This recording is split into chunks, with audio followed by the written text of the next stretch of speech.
Tailored to cities, and we definitely know, especially here in Williamsburg, there's been a high increase in rents, and just wanted to hear you talk a little bit more about affordable housing. How does that fit into your strategy? There's been a lot of development, but how that could be more also equitably, configured.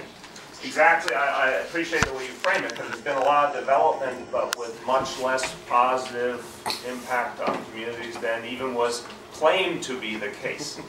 Because I think what happened in the Bloomberg years, the mayor's had an affordable housing creation plan that's got some positive elements to it, but if you look closely at it, has been over-focused on Manhattan, has been over-focused on sort of the higher end of the affordability scale. And remember, some programs for affordable housing go up to like 80,000, 90,000 family income.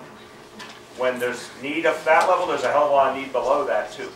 So I think the current programs have yielded some good, but not by any means as universal as needed.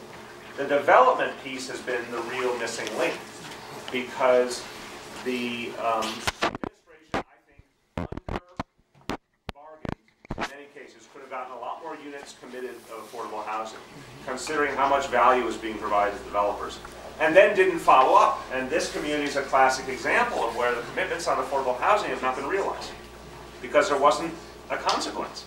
There wasn't a follow-up mechanism, there wasn't a consequence.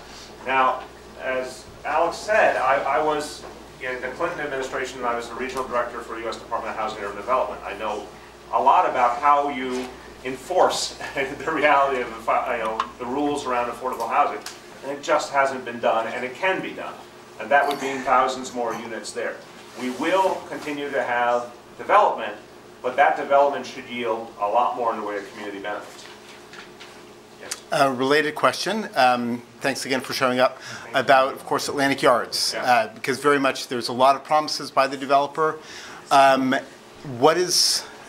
These promises were vague.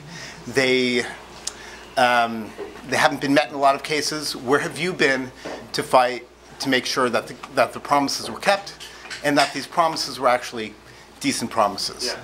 I think, despite a series of very real missteps by the developer and very real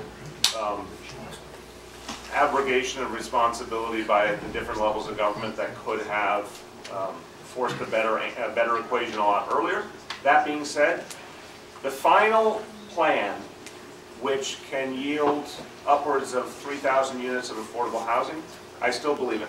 What about, for instance, the building they just started right now? Right. I mean, one of the things that they did is they said that there'd be, the units are smaller, so they're not going to have the multifamily units. It's also been the number of units and not the floor space. So, in a lot of ways, you can say it's 3,000 units, which is highly doubtful, especially if you base it on what a Brooklyn income is going to be. About what their definition of affordability is just absurd, because they're basing the mean income that they're looking at is just not relevant to Brooklynites. And it's been your job to stand up for these things. I mean, where have you been? What specific things? For instance, in the B2 building, what have you done about that? Let me be clear about my position from the beginning, which goes back now to 2003. I believe that there should have been, there can be, there will be 3,000 units. That's why I have stuck with it. They have presented a tiered approach, which means, unlike what we just described with the Bloomberg affordable housing approach, the Atlantic Yards approach is across different income levels in proportion, which is very different from a lot of affordable housing efforts elsewhere.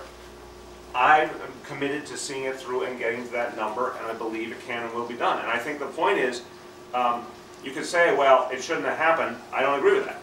No, that's not what I'm saying. I'm not saying you personally. One could, yeah, using the universal you. But I believe it is now the responsibility of government to hold them to the deal. That's what I want. Because you don't get, honestly, you don't get very many chances to get that many units in one fell swoop. And I think it's imperative, considering how far behind we are in the city in affordable housing, to get that done. So I'm committed to that. Yes.